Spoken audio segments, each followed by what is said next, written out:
Pemirsa, menjadi pemimpin bukan hal yang mudah. Ada tanggung jawab dan amanah serta janji yang harus ditunaikan. Jabatan kepala desa kini menuai sorotan setelah sejumlah kepala desa menuntut perpanjangan masa jabatan dari 6 tahun menjadi 9 tahun. Berikut liputan tim Delik RCTI.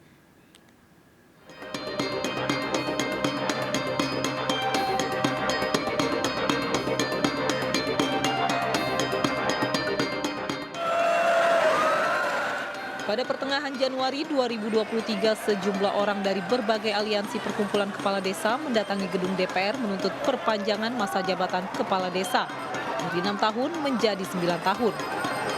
Selain itu, aliansi perangkat desa ikut menggelar aksi di depan gedung DPR menuntut kejelasan status perangkat desa yang selama ini membantu kerja kepala desa. Aksi para kepala desa yang menuntut perpanjangan jabatan salah satunya dipicu ketidakmampuan kepala desa terpilih untuk mengatasi konflik pasca pemilihan. Namun sejumlah pihak menilai hal ini tidak relevan jika harus diatasi dengan memperpanjang masa jabatan. Itu yang sebetulnya kan pertama kita lihat dulu ya motif mereka. Kata mereka kan, mereka minta diperpanjang masa jabatannya atau usia jabatannya ditambah itu karena mereka tidak mampu menyelesaikan konflik pasca pilkades. Jadi mereka mengatakan setelah pilkades itu konfliknya masih terus terjadi gitu ya di antara para pendukung gitu, sehingga mereka butuh waktu untuk mengatasi konflik itu. Jadi sebetulnya problemnya bukan kurangnya masa jabatan, kurangnya tahun masa jabatan. Terlebih tuntutan perpanjangan masa jabatan kepala desa membutuhkan proses panjang dan berliku. Di antaranya harus merevisi Undang-Undang Desa yang diatur dalam Undang-Undang Nomor 6 Tahun 2014. Dalam Undang-Undang Nomor 6 Tahun 2014 tentang desa, pada pasal 39 disebutkan, jika masa jabatan kepala desa selama 6 tahun sejak pelantikan dan periode jabatan maksimal 3 kali periode jika terpilih kembali melalui pemilihan kepala desa.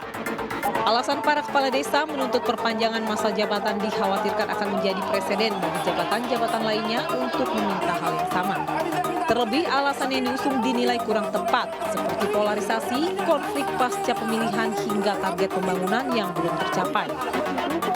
Dan alasan yang sama menurut kami ini kalau kemudian diakomodir bukan tidak mungkin kemudian akan bergulir liar begitu ya. Kalau kepala desa saja misalnya masa jabatannya misalnya ditambahkan menjadi 9 tahun, bagaimana dengan misalnya nanti kepala daerah, kemudian ada DPRD, dalam presiden dan lain-lain. Padahal kita juga melihat di pemilu legislatif dan bahkan di pilpres konflik atau polarisasi masyarakat itu kan juga ada begitu ya. Jadi alasannya menurut kami tidak relevan dan ini membuat kami juga menanyakan sebetulnya siapa pemilik kepentingan di balik perpanjangan masa jabatan kepala desa dari 6 tahun menjadi 9 tahun. Aksi menuntut perpanjangan masa jabatan kepala desa diakui sudah melalui berbagai pertimbangan dan diskusi panjang.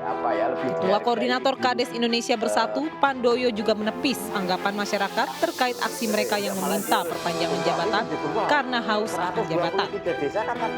Karena yang muncul di masyarakat ini kan, wah Kades ini aluamah, Kades ini rakus, pengen jabatannya 9 tahun kan begitu yang terbangun. Padahal sesungguhnya yang terjadi adalah bahwa kami dari kepala desa seluruh Indonesia itu sudah mengadakan beberapa kali FGD, kita mengadakan diskusi terkait dengan undang-undang desa. Memang ada beberapa hal di undang-undang desa ini perlu untuk dirubah seperlunya atau direvisi seperlunya.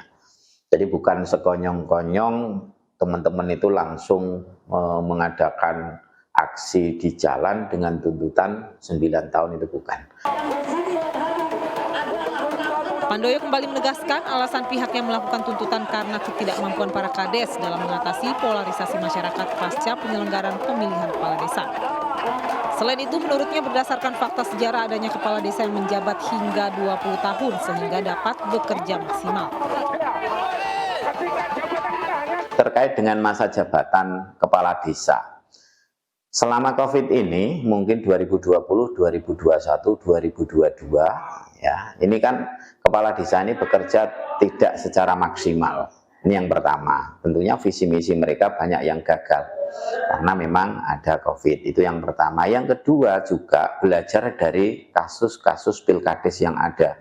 Benturan di dalam pilkades itu jauh lebih keras ya, secara politik. Dan kita juga punya pengalaman ya, ada faktor empiris juga, ada faktor sosiologis juga, bahwa dulu yang namanya kepala desa itu kan pernah ada yang masa jabatannya sampai 20 tahun.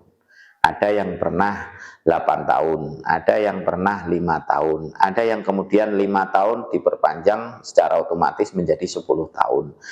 Dan ini juga tidak menyalahi undang-undang karena memang masa jabatan kepala desa ini kan tidak diatur di dalam UUD 45, ya kan. Jadi faktor kesejarahan itu ada. Jadi kalau teman-teman mengusulkan 9 tahun, dasarnya apa? Itu dulu pernah, dan desa ternyata lebih kondusif dan pelaksanaan pembangunan itu lebih terjamin keberlangsungannya, berbeda dengan ketika hanya 5 atau 6 tahun.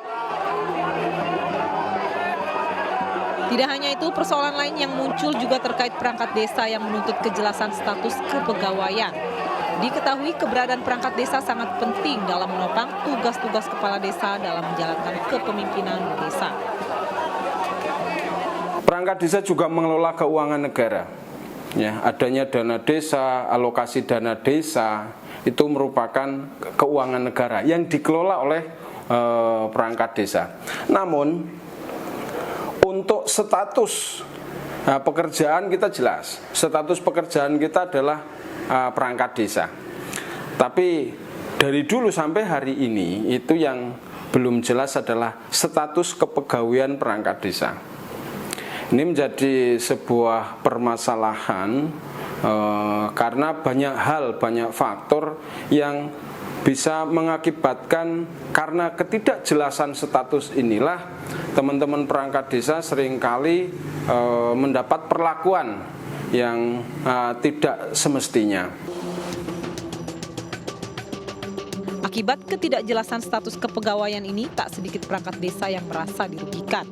Sebab dengan status yang tidak jelas, mereka bisa diberhentikan kapan saja.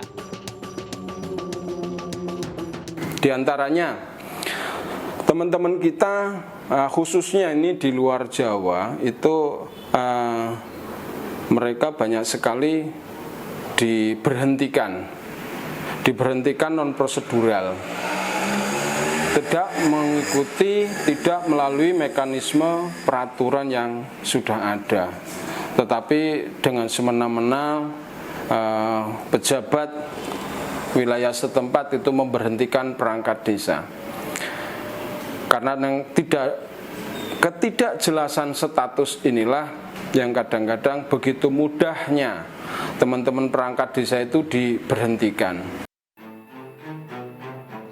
Di tengah polemik aksi para kepala desa menuntut perpanjangan jabatan, berhembus kabar adanya keterlibatan seorang politisi PDIP.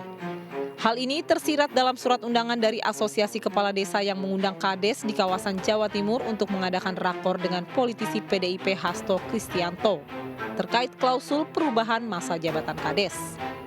Kami sudah mencoba mengkonfirmasi perihal undangan tersebut kepada Hasto Kristianto, namun hingga kini belum mendapatkan respon.